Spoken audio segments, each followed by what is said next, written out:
Selamat malam, selamat datang di Mata Najwa. Saya Najwa Shihab, tuan rumah Mata Najwa.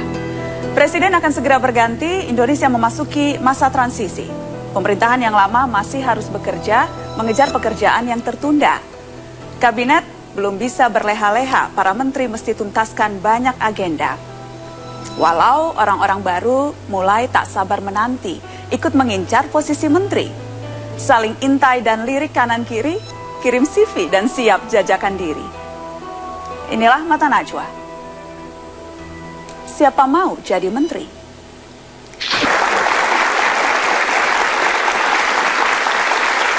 Pemirsa, usai Pilpres bukan berarti kompetisi selesai. Masih banyak yang sibuk mengejar posisi dan yang paling seru adalah kompetisi berebut posisi menteri. Memang enak jadi menteri. Mata Najwa mengundang menteri terbaru di jajaran Kabinet Indonesia Bersatu Jilid 2. Kita sambut Menteri Agama Lukman Hakim Saifuddin.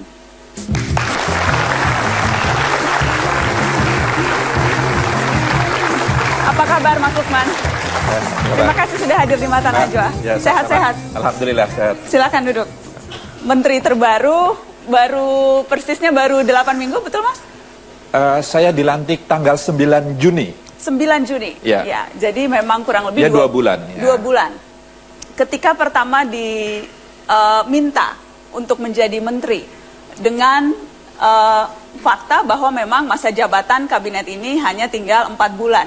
Ya. Ketika itu merasa ini memang hanya sekedar ganjalan, mengisi pos tertentu, atau memang merasa ada betul-betul yang bisa dilakukan?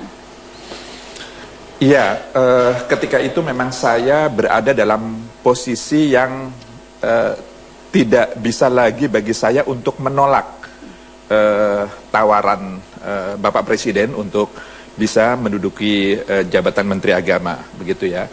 Oleh karenanya, ya lalu kemudian saya benahi diri saya saja, saya atur motivasi saya, lalu kemudian saya maknai bahwa tawaran ini adalah sebagai ladang ibadah bagi saya, sehingga saya dengan segala konsekuensi dari sisi waktu yang sangat terbatas, dari sisi program anggaran yang sudah disetujui semua, jadi sebenarnya saya sekedar melanjutkan sisa masa bakti Kabinet Indonesia Bersatu kedua ini sampai Oktober nanti. Tidak dalam posisi untuk menolak. Jadi sebelumnya Anda sudah pernah menolak jabatan ini? Yang lain mau kok malah Saya pernah menolak memang. Pernah menolak? Pernah menolak. Berapa kali Mas? 2 kali ya. 2 kali menolak menteri? Ya. Kok gaya banget? Politisi tuh biasanya malah mau loh jadi menteri. Ini malah menolak jadi menteri. Begini, bagi saya jabatan itu kan amanah gitu, tanggung jawabnya besar. Jadi buat saya kalau masih ada yang lebih baik, dan saya yakin masih banyak yang lebih baik, lebih memiliki kapabilitas, masih lebih pantas untuk menduduki itu, maka saya merasa lebih baik jangan saya yang mengisi. Ketika itu menolak, ketika pertama kali Kabinet Indonesia Bersatu, kapan saja tuh? Kalau saya boleh tahu, kapan Anda menolak tawaran itu? Ketika 2009. Oke, ketika 2009. Baru? Lalu kemudian ketika di tengah-tengah 2009 ada reshuffle, lalu kemudian saya diminta. Tapi yang terakhir, 2 bulan yang lalu Anda sudah tidak enak menolak lagi? Ya, saya tentu sebelum saya menyatakan mengiyakan tawaran itu, saya berkonsultasi ke banyak pihak, ke beberapa ulama, beberapa kiai yang saya merasa saya perlu mendengar pandangan mereka, dan semua orang yang saya mintai pendapatnya mengatakan ini harus diambil, jangan menolak lagi. Iya, dan memang meski baru 2 bulan menjabat, Menteri Agama kita yang baru ini berhasil mencuri perhatian publik. Kita simak profilnya berikut ini. Dialah sang menteri terakhir yang bergabung dalam Kabinet Indonesia Bersatu Jilid 2. Baru dilantik menggantikan Surya Dharma Ali pada 9 Juni lalu. Lukman Hakim Saifuddin adalah putra dari mantan Menteri Agama, Saifuddin Zuhri. Meski baru beberapa pekan menjabat, laki-laki yang pernah menjadi wakil ketua MPR ini kerap menuai pujian. Salah satunya karena memangkas dan menghemat pos dana haji hingga lebih dari 140 miliar rupiah. Meski kementerian yang ia pimpin sedang terpuruk akibat sangkaan skandal korupsi, Lukman Hakim tak gentar. Sehari setelah dilantik menjadi menteri, Lukman Hakim langsung mendatangi KPK. Bukan untuk mengintervensi kasus hukum terhadap Kementerian Agama, tapi justru meminta saran masukan KPK agar kementerian yang ia pimpin bisa bersih dari budaya korupsi. Sejumlah pernyataannya kerap mengagetkan karena terkesan tegas dan tak peduli pencitraan. Misalnya ketika Lukman terang-terangan mengecam penggunaan rumah ibadah sebagai ajang kampanye politik. Ia juga tak segan menyampaikan pembelaan terhadap kelompok minoritas dan merangkul kelompok lintas agama. Mas Lukman, secara real yang Anda lakukan memang sebatas menjalankan apa yang memang siapapun bisa melakukan itu? Atau apa yang akan berbeda kalau Lukman Hakim Saifuddin yang melakukannya? Ya, misalnya pertama kali saya ingin mengembalikan kepercayaan publik yang sementara ini sudah atau terlukai atau tercederai karena kasus-kasus yang menimpa Kementerian Agama. Jadi saya harus bisa menunjukkan bahwa komitmen pemberantasan korupsi, pemerintahan yang baik dan bersih itu harus tetap menjadi misi Kementerian Agama. Lalu yang kedua adalah bagaimana program-program yang selama ini berjalan itu bisa tetap terjaga keberlangsungannya sambil kemudian ditingkatkan bagian-bagian tertentu. Misalnya di haji saya mencoba melakukan efisiensi tadi itu. Di haji saya mencoba menitik tekankan keadilan. Ini yang problem yang utama karena animo masyarakat kita yang ingin berhaji itu jauh lebih besar daripada kota yang tersedia. Sehingga saya harus menegakkan keadilan ini dan satu-satunya cara adalah bagaimana kota yang digunakan itu betul-betul diperuntukkan bagi calon jamaah haji itu sendiri. Hanya ada 2 kategori yang bisa menggunakan kota haji yang sangat terbatas itu. Pertama adalah calon jamaah haji itu sendiri yang sudah antri bertahun-tahun, bahkan ada yang belasan tahun. Dan yang kedua adalah petugas. Jadi hanya 2 ini sajalah yang bisa menggunakan kota yang sangat terbatas itu. Jadi pejabat, politisi, temannya menteri, keluarganya dirjen dan sebagainya itu tidak boleh lagi sekarang. Segala permohonan maaf saya, ya apa boleh buat begitu. Sudah siap-siap dimusuhi, Mas? Nggak, saya pikir mereka semua ngerti ya. Sekarang eranya kan era transparansi, era di mana menegakkan keadilan harus lebih dikedepankan, saya pikir. Nah yang kedua selain haji, sebenarnya ada beberapa banyak persoalan, misalnya terhadap kelompok-kelompok minoritas dalam beragama dan berkeyakinan, yang kemudian setelah saya undang, ternyata mereka merasa selama ini kurang disapa oleh negara. Ini istilah mereka gitu. Jadi saya mencoba mendengar langsung dari mereka apa persoalannya. Dan lalu kemudian bersama-sama untuk ke depan apa yang bisa kita lakukan. Pak Lukman, Anda menggantikan menteri yang terjerat skandal korupsi. Yang diduga. Menjadi tersangka. Tersangka Di KPK. Dan kalau sudah tersangka KPK itu belum ada ceritanya kemudian lolos, Mas Lukman. Anda menjadi lebih berhati-hati, menjadi lebih takut-takut mengambil kebijakan. Trauma tidak? Orang yang dulu Anda gantikan sekarang menjadi tersangka. Ya tentu saya manusia biasa, perasaan-perasaan seperti itu ada, tapi saya harus lebih memberikan keyakinan pada diri saya, yang sekaligus itu juga kemudian bisa memotivasi saya bahwa saya harus buktikan bahwa hal-hal seperti itu bisa kita hilangkan gitu, perasaan-perasaan kekhawatiran seperti itu. Karenanya ya tidak ada pilihan lain, transparansi harus dikedepankan dalam rangka untuk mengembalikan kepercayaan publik, dan saya harus meyakinkan kepada seluruh jajaran di Kementerian Agama bahwa inilah momentum yang sangat baik untuk mengembalikan kepercayaan publik itu, dan karenanya satu-satunya cara adalah bagaimana kita bisa bekerja sebagaimana slogan yang selama ini diusung oleh Kementerian Agama itu. Jadi ikhlas beramal, itu adalah slogan Kementerian Agama dan tagline Kementerian Agama. Kementerian Anda kan termasuk kementerian yang anggarannya paling besar. Nomor 3 kalau saya tidak salah, 48, sekian triliun begitu anggaran yang dikelola oleh Kementerian Agama, jumlah yang sangat besar. Dan tahun depan sudah 50-an triliun. 50-an triliun, jadi lebih banyak lagi anggarannya.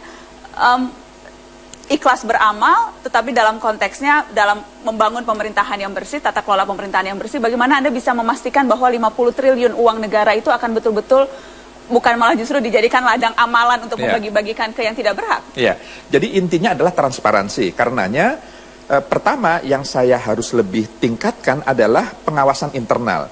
Jadi Inspektorat Jenderal saya ajak untuk lebih serius untuk bersama-sama, tidak pada penindakan, karena selama ini kan pendekatannya itu penindakan, jadi menghukum. Saya ingin pencegahan, jadi sejak awal harus dilibatkan. Jadi semua aktivitas di Kementerian Agama melibatkan Inspektorat Jenderal. Jadi kemudian mereka memberikan pengawasan sejak awal. Ini yang internal, yang eksternal saya juga ajak. Itulah kenapa hari kedua saya sengaja datang ke KPK, lalu beberapa hari kemudian saya juga datang ke ICW. Dua institusi yang memang punya perhatian yang sangat serius dalam pembenahan penyelenggaraan ibadah haji gitu. Nah, saya perlu mendapatkan masukan-masukan dari mereka berdasarkan pengalaman mereka, berdasarkan pengawasan yang intensif mereka lakukan, sehingga itu menjadi bahan bagi kita untuk berbenah diri. Apa target yang realistis yang kemudian Anda Anda tujukan untuk diri sendiri? 4 bulan ini selesai jabatan menjadi menteri, apa yang minimal Anda ingin katakan pada diri sendiri minimal bahwa saya sudah lumayan lah jadi menteri? Susah ya pertanyaannya. Setidak-tidaknya begini, saya ingin, karena waktunya memang sangat terbatas sekali, setidak-tidaknya saya ingin membuat peta permasalahan bagi siapapun nanti di kabinet yang akan datang, yang akan menduduki Menteri Agama berikutnya, dia sudah tinggal melanjutkan saja. Syukur-syukur dengan beberapa alternatif solusi nanti. Hal-hal yang sifatnya regulasi, misalnya, lalu hal-hal yang sifatnya non-regulasi, hal-hal seperti itu, sehingga kemudian siapapun nanti yang menjadi Menteri Agama tinggal menjalankan, setidaknya dia tahu lagi, tidak harus mencari sendiri apa sih masalah-masalah yang ada di sini. Siapapun yang menjadi Menteri Agama, kalau ditawari lagi, jangan dijawab.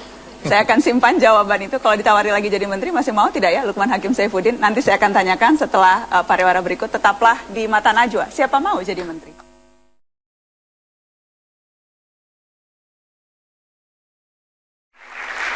Dari aktivis menjadi pembantu presiden, itu perjalanan hidup yang dilakoni sang ibu menteri. Posisi yang membuatnya harus bersinggungan dengan setumpuk persoalan. Tak jarang kebijakannya pun menuai pro kontra. Kita sambut Menteri Kesehatan, Nafsi Amboy.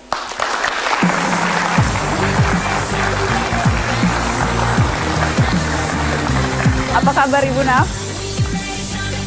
Sehat-sehat Ibu?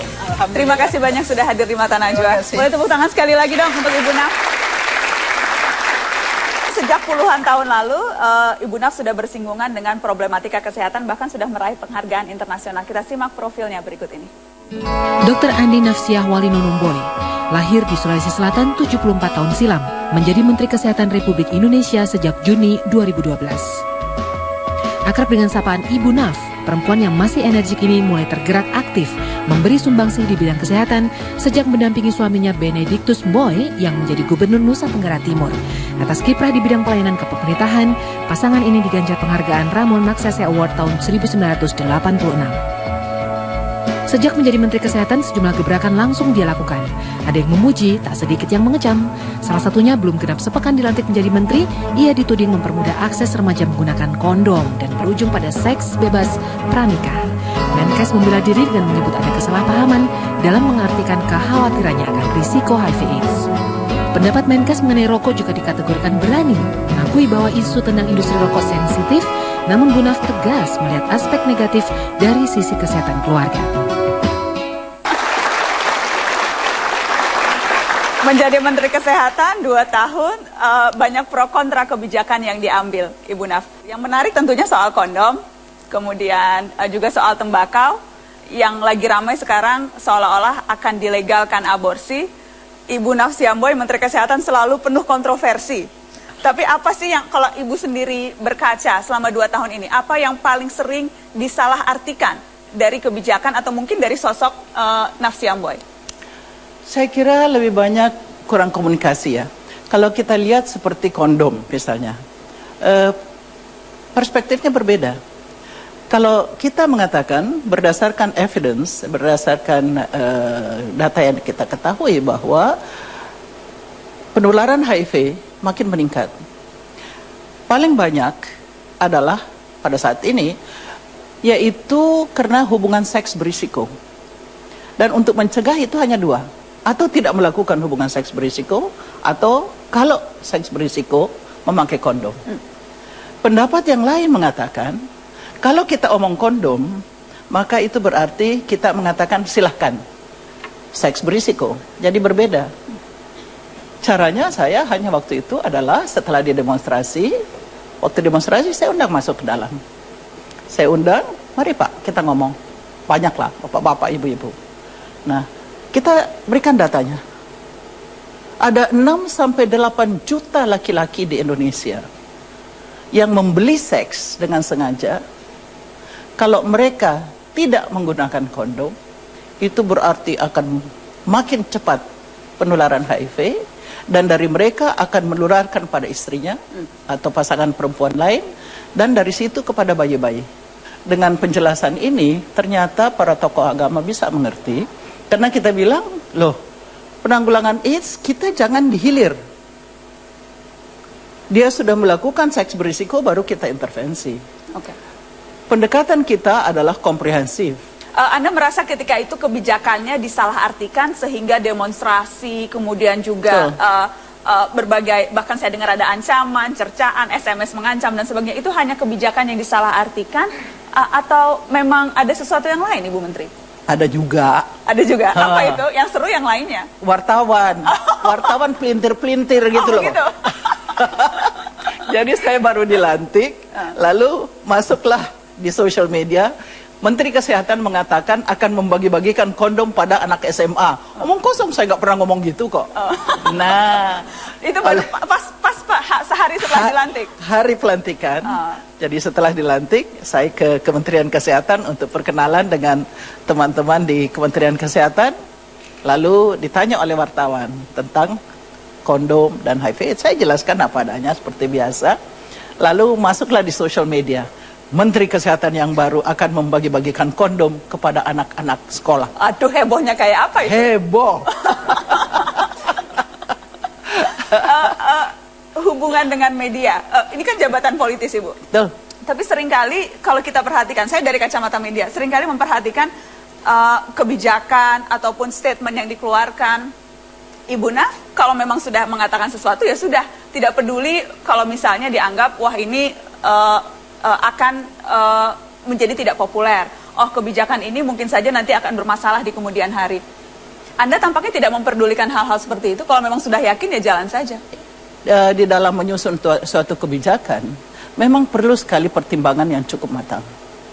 Dan di sini saya kira kita harus betul-betul yakin bahwa kebijakan yang diambil adalah untuk kepentingan orang banyak. Apalagi kalau kebijakan itu untuk membela hak asasi sekelompok manusia tertentu. Kalau itu saya tidak ada takut. Tidak ada takut? Tidak ada takut. Ancamannya sebetulnya apa, Bu? Kok sampai ada kata-kata takut? Ya, takut dijatuhin. Kan saya waktu itu dikatakan menuntut kepada presiden supaya dipecat. Ya udah, kalau memang perlu dipecat, dipecat. Tetapi saya yakin bahwa ini untuk membela kepentingan orang banyak. Jadi itulah yang saya lakukan. Menarik, saya ingin tahu soal tadi ancaman atau paling tidak tuntutan untuk menurunkan Menteri Kesehatan. Kemudian juga teror-teror yang lain. Boleh saya minta Ibu berbagi sedikit? Karena banyak orang yang mengira jabatan ini jabatan enak. Berbondong-bondong mau jadi menteri. Jadi saya ingin tahu cerita Ibu, apa sih yang paling tidak enaknya dari jadi menteri selain teror dan ancaman? Apa ya? Dalam bentuk SMS, hinaan, cercaan itu sudah biasa, ya itu Ibu? ada. Ya, betul. Saya suka di SMS dikata-katain Menteri Kesehatan paling goblok gitu. Tapi saya tahu bahwa saya tidak paling goblok, ya udah, gitu loh. Santai saja. Santai saja. Itu ketika kebijakan apa kemudian sampai ada cercaan seperti itu? Terutama waktu undang-undang RUU keperawatan. Keperawatan. Saya tidak tahu kenapa RUU ini makan waktu yang lama sekali. Dan para perawat itu rupanya menyalahkan Menteri Kesehatan. Mereka tidak tahu bahwa suatu undang-undang itu adalah proses politik. Jadi sehingga memang ada prosesnya itu sebelum menjadi undang-undang. Dan itu bukan di tangan Menteri Kesehatan. Tetapi mungkin mereka sudah mati bosan untuk menunggu. Katanya RUU ini sudah dibahas, sudah 2 kabinet atau gimana gitu. Jadi mereka jengkel. Dan yang bisa dimarah ya Menteri Kesehatan yang baru toh. Jadi dia bilang jadi sasaran empuk. Ya, jadi sasaran empuk. Sampai saya diancam, kalau tidak ke sini kami gantung. Wes. Wah. Tapi saya pikir nggak mungkin ya. Masa sih perawat mau mengancam seorang menteri kesehatan seperti itu? Jadi saya juga kurang percaya sebenarnya. Pasti tetapi memang lain. Saya dapat SMS-nya tuh sampai 1000 lebih. Jadi waktu itu ada upaya untuk teror. Ternyata anggota DPR juga diteror, saya juga diteror dan sebagainya. Saya tidak tahu lagi siapa yang diteror. Akan tetapi ada sekelompok orang yang ingin sekali undang-undang keperawatan ini terlaksana, tetapi tidak tahu prosesnya. Jadi saya dibilang paling goblok lah, paling apalah, ya udah nggak apa-apa. Tidak apa-apa ya Bu? Anggap angin lalu? Bukan anggap angin lalu, tapi saya periksa diri saya kira saya tidak paling goblok. Itu sudah cukup. Adakah cerita pengalaman yang tidak bisa Anda akan lupakan selama menduduki jabatan ini, Bu? Iya, naik Sukhoi. Naik Sukhoi? Apa kejadiannya sampai harus naik Sukhoi? Jadi, saya ya memang tidak ada kaitannya dengan kesehatan, akan tapi dari muda saya kepingin jadi pilot. Oke. Tetapi waktu itu perempuan nggak boleh jadi pilot. Satu hari kita bicara menjelang hari ABRI bulan Oktober, saya nguping dengar mau naik Sukhoi dan sebagainya. Saya tanya, saya boleh naik nggak Pak? Terus ini bisik-bisik ke Panglima. Panglima jadi Panglima. Jadi ngomong rame-rame gini. Terus saya bilang, kalau saya boleh ikut nggak ya Pak? Dia mau bilang enggak juga malu. Mau bilang iya, ini nenek-nenek perempuan umur 73 tahun. Bisa nggak? Akhirnya, Ibu benar. Saya bilang benar. Ayo kalau gitu. Dan saya ikuti di seluruh pemeriksaan. Saya sehat. Lalu saya naik Sukhoi. Naik Sukhoi? Mungkin perempuan tertua di dunia yang pernah naik Sukhoi.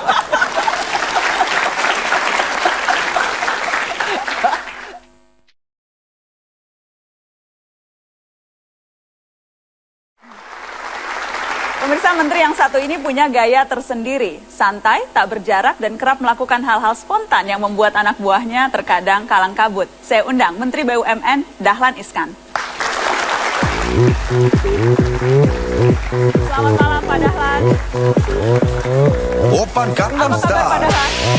Terima kasih sudah hadir di Mata Najwa, Pak. Gangnam Style. Sehat-sehat ya Pak?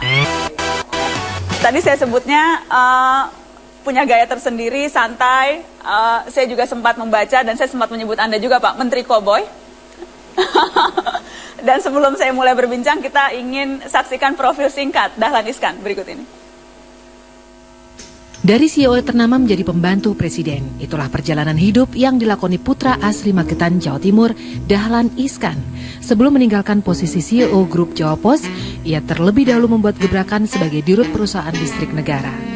17 Oktober 3 tahun silam dilantik menjadi Menteri BUMN, sebuah keputusan presiden yang sempat membuatnya menangis karena berat hati meninggalkan PLN. Sejak jadi menteri, Dahlan Iskan tak pernah satu kali pun duduk di kursi menteri. Ia selalu memilih kerja di ruang rapat, dan Dahlan juga tidak pernah memakai pin menteri pada kemejanya. Laki-laki berusia 62 tahun ini juga langsung memangkas sejumlah posisi. Ia menyediakan ajudan, staf khusus, dan mengurangi staf ahli.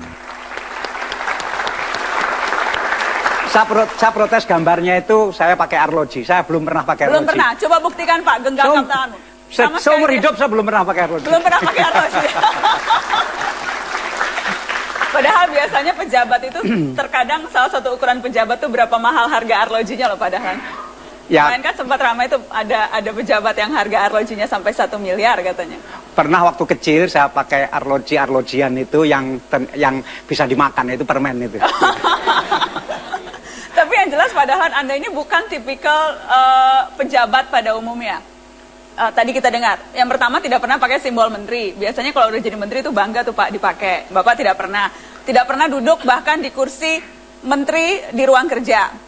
Tidak punya ajudan. Itu karena supaya beda aja, supaya tidak disamakan dengan menteri yang lain, atau karena niatannya apa?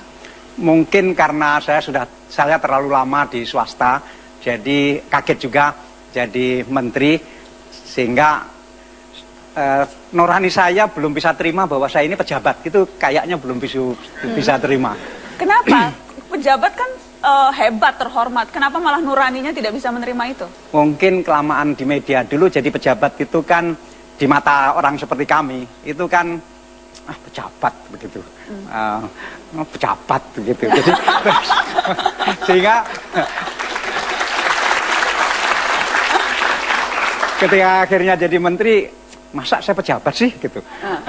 Sehingga memang sampai hari ini saya belum satu hari pun duduk di kursi menteri. Tapi memang apa susahnya sih Pak kalau duduk di kursi menteri aja? Apa susahnya? Kenapa itu menjadi momok? Dan kenapa seolah-olah konotasi pejabat menjadi sesuatu yang negatif? Takut nanti kelamaan duduk situ lupa berdiri. Kelamaan menikmati. Yang ada juga yang menilai karena gaya Anda seladak seluduk, padahal gaya Menteri Koboi itu kerap tidak mengikuti protokoler yang ada, itu justru terkadang malah merumitkan. Dengan gaya yang tidak biasa malah justru membuat sistem yang sudah diatur tidak bisa maksimal bekerja. Ya, contohnya Metro mengalami kesulitan menghubungi saya karena saya tidak punya ajudan, maka tidak ada ajudan yang bisa ditelepon untuk datang ke sini. Itu konkret, menghubungi Pak Dahlan selalu kemudian dijawab sendiri, SMS-nya ataupun WhatsApp-nya selalu sendiri. Tetapi bahwa kemudian kerap kali orang yang terbiasa dengan sistem yang ada dan kemudian karena Anda tidak mengikuti sistem itu sehingga akhirnya tidak bisa, Anda tidak merasa justru malah tidak maksimal bekerja? Enggak lah, menurut saya lebih maksimal bekerja karena misalnya ini bikin surat, kalau biasanya harus dikonsep pakai tangan terus kemudian diserahkan ke sekretaris, kan banyak sekali pekerjaan. Kita kan biasa menulis, jadi mau nulis surat ya ditulis baru diserahkan, ini tinggal ngeprint aja begitu. Kan lebih cepat kan. Apa saja misalnya Pak kebiasaan di kementerian atau kemudian yang melekat di jabatan menteri yang justru Anda anggap malah merepotkan? Misalnya saya hari pertama masuk itu begitu saya lihat di meja ada itu bel itu, tet gitu, biasanya kalau manggil siapa itu tet, saya bilang itu sesuatu yang dulu ketika saya belum jadi pejabat saya benci. Ini manggil orang kok tet begitu, manggil orang kok tet. Nah itu saya ambil dulu, saya buang dulu. jadi bel itu sesungguhnya untuk memanggil ajudan atau sekretaris masuk. Ajudan biasanya atau sekretaris atau. Jadi kalau manggil ajudan atau sekretaris? Saya teriak aja. Teriak. Baita gitu.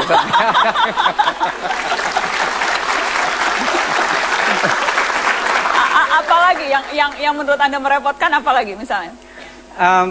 Kalau rapat-rapat tetap harus dong rapat-rapat. Kan BUMN Anda mengelola anggaran yang 3.500 triliun aset negara? Bukan begitu. Anggaran Kementerian BUMN itu terkecil di seluruh kementerian, hanya 130 miliar. Kalau asetnya sekarang 4.000 triliun. 4.000 triliun. Ini kan jabatan yang luar biasa dan seharusnya kan memang butuh aturan atau mekanisme yang membuat Anda bisa efektif menjalankan tugas sebagai menteri dong Pak. Saya malah mengambil sikap yang agak bertentangan dengan itu, yaitu memberikan keleluasaan kepada para direksi, para direktur BUMN untuk mengambil keputusan sebanyak mungkin dan sesendiri mungkin. Nggak usah minta petunjuk dari saya, nggak usah minta guidance, karena saya juga bukan pabrik petunjuk. Saya kalau misalnya dimintai petunjuk, mungkin saya sok memberi petunjuk, tapi belum tentu juga petunjuk saya itu lebih baik. Saya memberikan keleluasaan kepada para direktur utama di perusahaan-perusahaan BUMN untuk berani mengambil keputusan. Biasanya orang yang berani mengambil keputusan itu berani bertanggung jawab. Tapi kalau sedikit-sedikit minta petunjuk, biasanya ya ini kan petunjuk menteri, saya kan tinggal melaksanakan, malah nanti tanggung jawabnya kurang. Dan rasanya kok kurang menghargai kehebatan seseorang ya. Kalau kan kadang-kadang mereka minta petunjuk kan juga untuk pura-pura saja. Karena agak sungkan sama menteri, baiknya maka minta petunjuk gitu. Saya bilang. Jadi Anda bisa membaca itu terkadang cuma cari muka aja. Bukan terkadang, saya kira 100% itu pura-pura aja. Tapi kemudian sehingga biasanya kalau mereka datang, Pak minta petunjuk, nggak punya petunjuk, saya bilang begitu aja. Tapi bagaimana Anda bisa memastikan bahwa setidak-tidaknya apa yang menjadi agenda yang menurut Anda penting, apa yang menjadi kebijakan negara, karena kan Anda di sana kepanjangan tangan negara, bagaimana memastikan bahwa memang BUMN melaksanakan fungsinya sudah tepat? Ya, saya ada rapat seminggu sekali, disiplin sekali, tiap hari Kamis pagi, rapat itu jam 7 pagi. Dan jam 7 pagi tepat harus dimulai. Apapun tidak boleh lebih penting dari itu. Kalau ada yang terlambat? Dulu pertama-tama saya tutup pintunya, saya kunci. Tapi sekarang nggak ada lagi, sudah lama nggak ada yang terlambat lagi. Nah, dan dari situ kita agendakan apa saja yang harus diputuskan. Dan setiap rapat itu paling tidak memutuskan 10 hal. Jadi kadang-kadang bahkan sekali rapat itu memutuskan 20 keputusan. Saya pernah membaca, Pak Dahlan, BUMN akan bisa bekerja baik jika tidak ada campur tangan kepentingan pemerintah. Anda sempat berulang kali mengatakan seperti itu. Apakah Anda bisa dengan lantang sekarang mengatakan selama menjadi Menteri BUMN tidak pernah ada campur tangan minimal intervensi dari atasan Anda, Presiden ataupun intervensi dari mana-mana? Saya 95% tidak ada intervensi. Atau ada intervensi tetapi kita bisa hindari. Kan kita bilang bahwa kadang-kadang kita orang timur agak susah mengatakan tidak. Tapi kita tersenyum saja begitu. Jadi kalau misalnya ada permintaan apa ya tersenyum.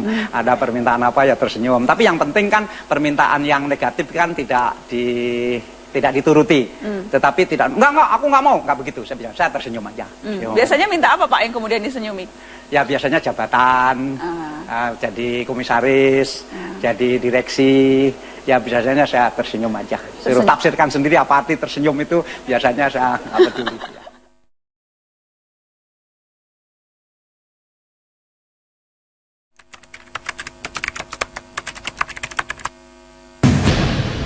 Kenapa saya harus kapok? Saya bangga, ya, dan saya bangga dan bersyukur mudah-mudahan kalau saya bisa mengakhiri tugas saya husnul khotimah, ya, itu sudah satu kesyukuran besar. Ya, bukan soal nikmat atau tidak nikmatnya, tapi lebih kepada tugas yang harus saya emban dan harus saya sukseskan. Jadi tanggung jawab yang diberikan dengan target-target yang terukur, itu aja yang saya rasakan. Sangat melelahkan. Menteri memang 24 jam ya, jadi sangat padat dan memang harus fokus. Partai politik atau politik hanya hobi tambahan untuk kalau seperti selama ini saya sebagai ketua umum ya paling banter cuma pidato, habis itu kerja lagi. Kalau lelah sih lelah, tapi asyik untuk sebuah pengabdian gitu.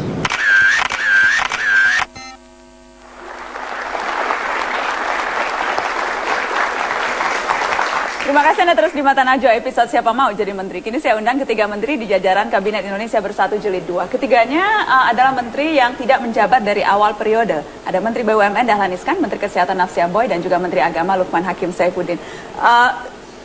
Masing-masing dari Anda masuk di tengah-tengah. Pak Dahlan Anda 3 tahun, Ibu Naf 2 tahun, kemudian yang paling junior, paling bungsu ini... Saya sudah di akhir. Sudah di akhir. Tidak Tidak di di tengah. tengah. Jadi ini yang paling bungsu. Adakah kemudian rasa bahwa sesungguhnya bisa berbuat jauh lebih baik, jauh lebih banyak jika saja sejak awal memang ditunjuk menjadi menteri? Ibu Naf? Yang saya tanda tangan kontrak yang sama dengan Bu Endang. Jadi saya menyelesaikan. Jadi saya tahu diri dari semula bahwa saya menteri antara waktu dan saya harus memanfaatkan sebaik-baiknya 2 tahun di mana saya jadi menteri. Sadar diri itu artinya apa Ibu? Sadar diri bahwa memang sesungguhnya ada hal-hal yang kalau saja bisa diubah akan diubah, seperti itu kah? Jadi saya bisa fokus. Oleh karena kan sudah ditargetkan. Targetnya sekian. Tapi saya bukan orang yang hanya mencari target. Saya pikir apa yang dibutuhkan, saya fokus kepada situ sehingga kira-kira ya bisa selesai lah dalam 2 tahun. Selain tentunya melanjutkan, itu berarti melanjutkan program, tetapi juga berarti menyelesaikan masalah yang tersisa. Pak Dahlan, Anda merasa ada begitu banyakkah persoalan di BUMN yang harus Anda selesaikan ketika Anda masuk di tengah-tengah? Agak beda ya di BUMN ini karena programnya kan banyak di luar APBN. Jadi boleh dikata program itu sebetulnya program perusahaan-perusahaan itu. Ya saya tinggal teruskan aja, kemudian yang saya punya target sendiri gitu saja.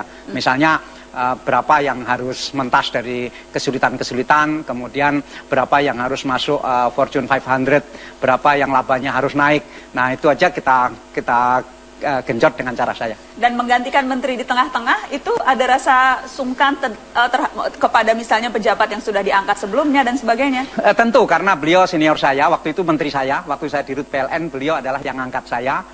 Tapi kan masalahnya beliau sakit, sehingga kesungkanan itu agak berbeda dengan misalnya kalau yang digantikan itu tidak sakit misalnya. Dan ketika serah terima saya bilang, Pak Mustafa, nanti kalau Pak Mustafa sehat lagi, Pak Mustafa lagi aja jadi menteri. Saya jadi PLN lagi, saya bilang gitu. Gampang saja ya padahal. Apa kira-kira yang akan paling dirindukan Ibu Naf dari posisi ini kalau tidak lagi menjabat? Ada tidak? Ini forader untuk memecah macet. Saya Itu sudah bilang, jujur. kalau saya nggak menteri lagi, kalau ada yang undang malam, nggak deh, nggak pergi deh. Habis tidak mampu mengatasi macet. Kalau menteri enaknya kan duluan gitu ya. Ya udah bisa cepat. Kalau nggak menteri kan enggak, mesti antri itu. Sudah deh. Itu jawaban Ya, paling baik. jujur yang memang seharusnya akan bisa dinikmati. Padahal adakah sesuatu yang menurut Anda akan paling dikangeni? Nggak ada, karena Nggak ada, Pak. kebetulan mobil saya lebih bagus dari mobil menteri. rumah saya lebih bagus dari rumah menteri. Dan Kalau macet gimana? selama ini pun saya nggak pernah pakai foraders. Bahkan sering kalau saya lagi di jalan di Jakarta, ada tetet di belakang, saya suruh supir saya, minggir-minggir, ada menteri lewat. Biasanya saya bilang gitu. Munah yang lewat.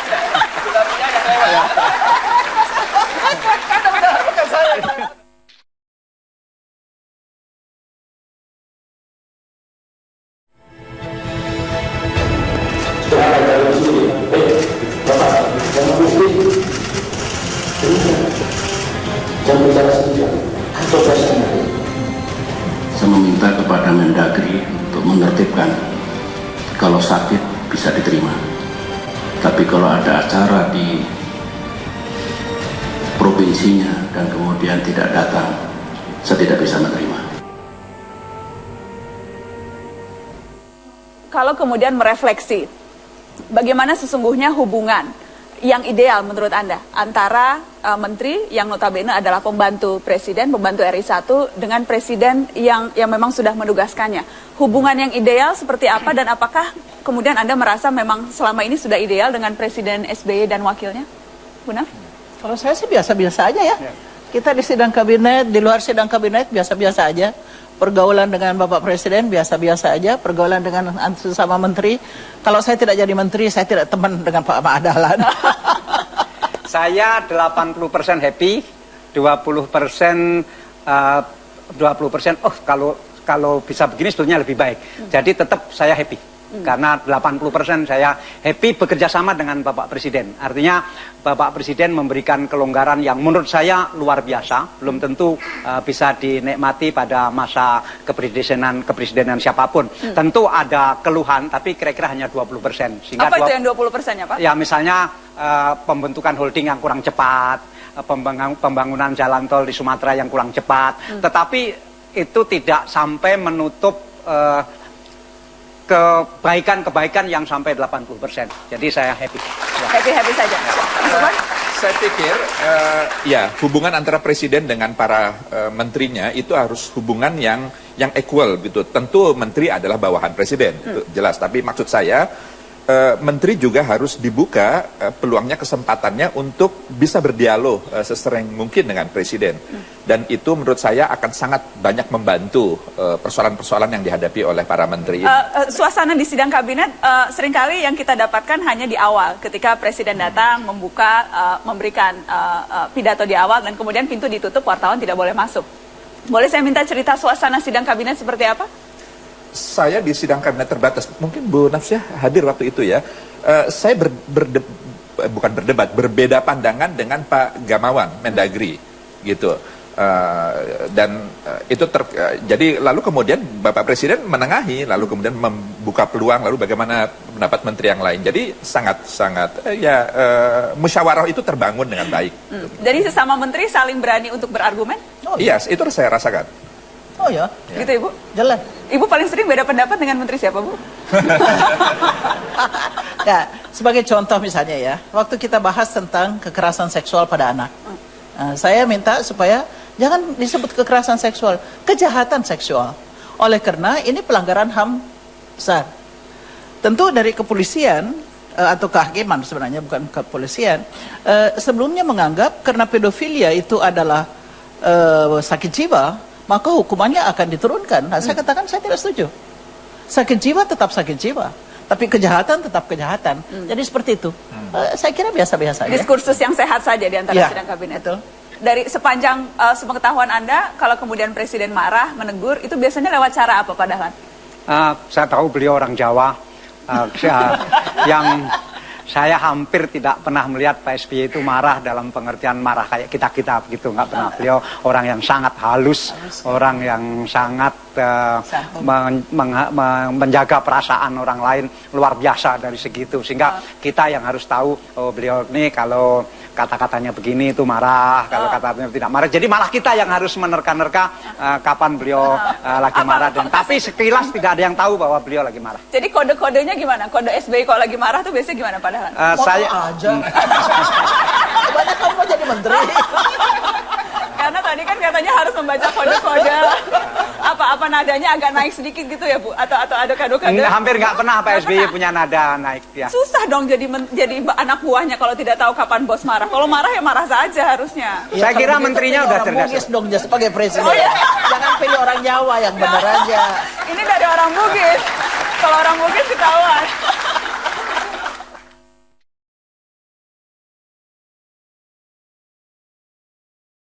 Satu lagi yang sering kali menantang menjadi menteri itu yang saya dengar adalah hubungan dengan mitra kerja DPR. Tuh Ibu Naf langsung menarik nafas, dan yang samping Ibu Naf Pak Menteri Dahlan Iskan ini pernah beberapa kali ada drama dengan DPR. Bagaimana kemudian Anda menggambarkan seberapa sih sesungguhnya DPR itu menjadi momok bagi para menteri, Pak Dahlan?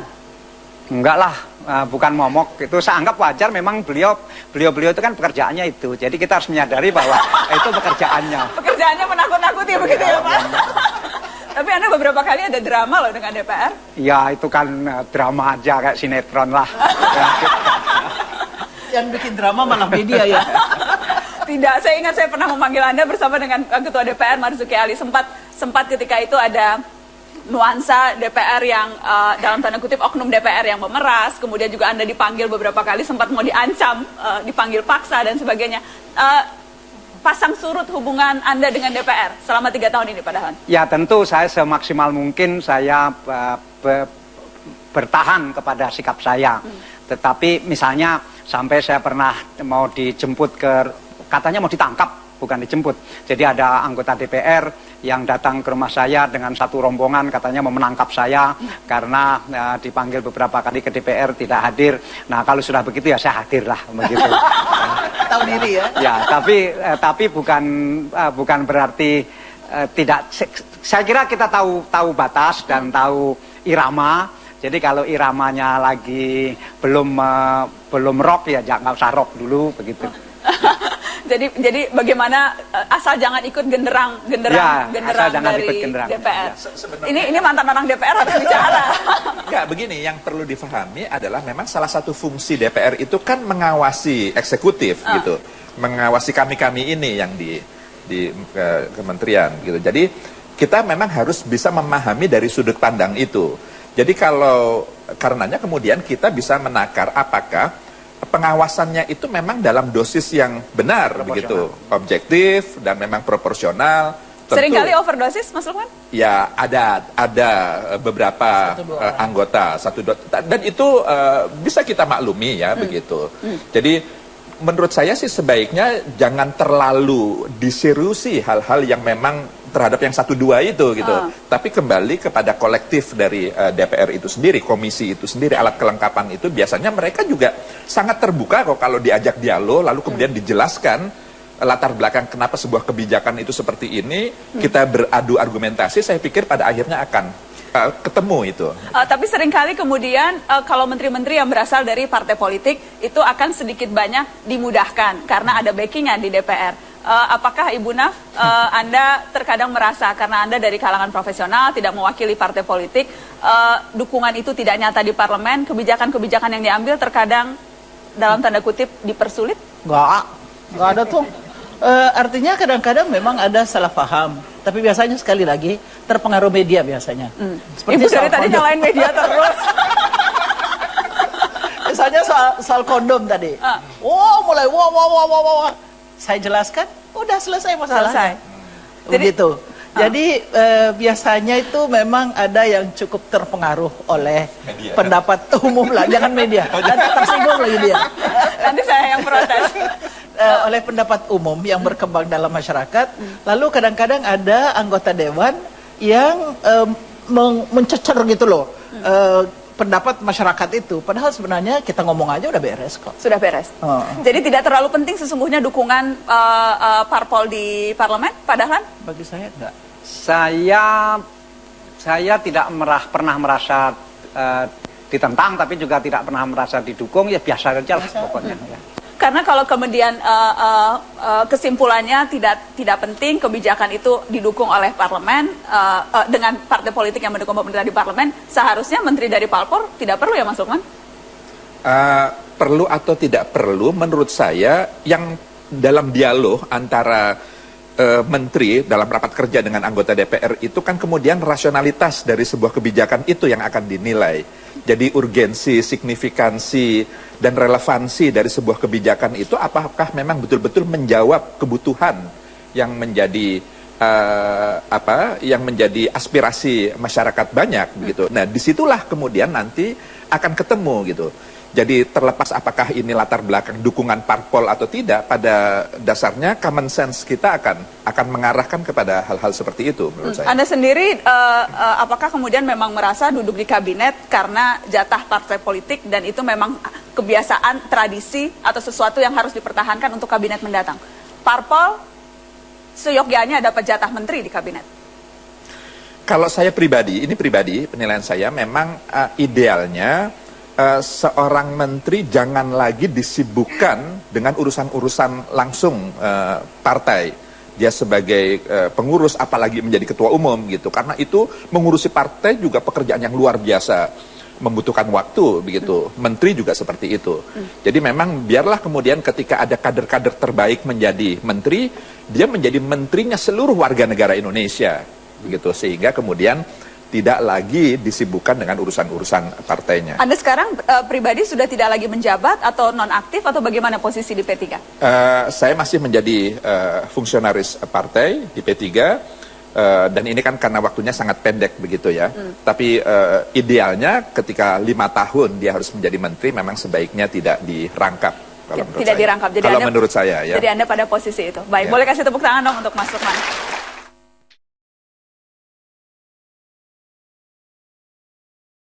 Dapat bocoran berapa sesungguhnya gaji menteri. Saya ingin tunjukkan kepada pemirsa slip gaji menteri yang kita dapatkan dari sumber yang sangat terpercaya. Berapa sih sesungguhnya gajinya? Kita lihat sama-sama, ini slip gajinya. Jadi ternyata gaji menteri nanti akan kita perjelas nih. Gaji menteri itu hanya 19 juta sekian. Dengan portofolio yang sedemikian besar, kemudian juga tanggung jawab yang besar, gaji menteri bahkan tidak sampai 20 juta. Ini kalau gaji resmi. Ada kemudian fasilitas-fasilitas yang lain yang tentunya diterima. Kalau kemudian dibandingkan dengan fasilitas yang ada, dengan beban kerja yang ada, menurut Anda Bu Naf sudah cukup atau memang seyogyanya naik gaji lah menteri-menteri ini? Tergantung menterinya ya. Kalau seperti Pak Dahlan ya dia nggak dikasih juga nggak jadi masalah ya Pak ya. Salah satu orang terkaya di Indonesia nggak perlu gaji. Iya, kalau yang lain itu, kalau yang lain ya. Betul kan 19 juta gajinya Bu? Berapa sih yang disebut cukup itu? Kalau kita udah kerja setengah mati tetapi kita lakukan dengan hati yang senang, ya kita merasa terhormat melakukan pekerjaan itu. Kenapa sih mesti dibayar berjuta-juta? Kalau dikasih juga boleh juga. Bukan tidak. Tapi bukan itu intinya. Tidak akan ditolak, tidak akan ditolak. Tetapi apakah harus naik atau tidak? Itu tidak menjadi persoalan. Nggak. Karena sesungguhnya kalau bukan gaji yang diincar, apa sesungguhnya yang diincar kalau orang mau jadi menteri itu, Ibu? Saya kira masing-masing orang beda-beda ya. Kalau saya sendiri, oleh karena saya sudah seumur hidup memang dalam bidang ini public policy dan sebagainya, memang kaget waktu ditawari untuk jadi menteri. Tapi saya lalu melihat bahwa Oke, ada beberapa hal yang bisa saya lakukan, yang saya tidak bisa lakukan kalau saya bukan menteri. Jadi kemampuan untuk bisa mengambil kebijakan strategis, mengubah sesuatu, itu sesungguhnya esensi dari pejabat publik. Betul. Boleh tepuk tangan untuk Ibu Nafa. Sekarang sudah di penghujung pemerintahan, dan pemerintahan transisi pun sekarang sudah banyak sekali yang ingin jadi menteri. Kita lihat paket berita bagaimana banyaknya orang mau jadi menteri. Ya, yang berikut ini.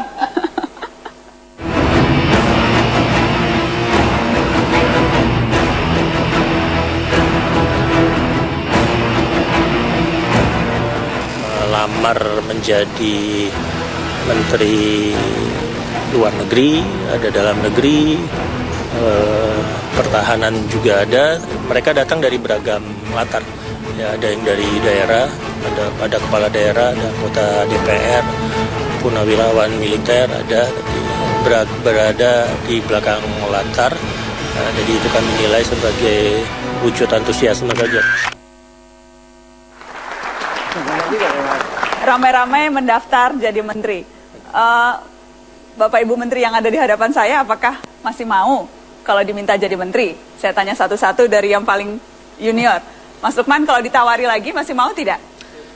Begini, tugas saya ini melanjutkan dan menyelesaikan sampai dengan masa jabatan Oktober nanti ini, gitu ya. Jadi saya harus fokus di sini.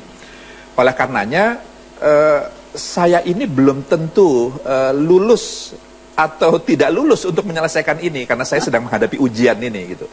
Jadi oleh karenanya pertanyaan itu menurut saya bukan saatnya sekarang. Yang kedua, saya merasa bahwa masih lebih banyak orang yang memiliki kapasitas dan kepantasan untuk duduk sebagai Menteri Agama. Selain saya tentu di banyak sekali kalangan akademisi, kalangan tokoh agamawan, banyak sekali lah. Jadi buat saya selama masih ada yang lain yang lebih memiliki kapasitas, kapabilitas, dan kepantasan, itu harus lebih diprioritaskan. Pak Dahlan, masih maukah jika ditawari jadi menteri lagi? Kalau misalnya menteri yang kira-kira saya srek, saya seandainya ya, saya tidak pernah minta, tidak akan mau minta, dan tidak akan mau melamar begitu. Lihat-lihat menteri apa. Tapi kalau kira-kira saya tidak bisa berbuat, saya tidak mau. Kalau Ibu Naf, masih banyak PR loh di Kementerian Kesehatan, seharusnya masih ingin melanjutkan pekerjaan ini. Benar, tetapi ada banyak juga yang sudah antri.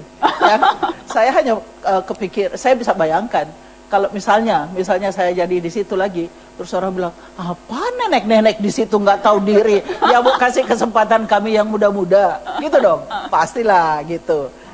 Jadi, ya kan? Jadi benar nggak? Jadi lebih karena Anda ingin memberi lebih ke giliran, kesempatan kepada yang lain? Artinya begini, kalau memang ditawarkan dan memang saya masih sanggup, masih sehat, jelas tidak ada masalah. Tapi saya juga harus memperhitungkan bahwa sudah ada banyak yang muda-muda yang sudah nggak sabaran untuk menggantikan.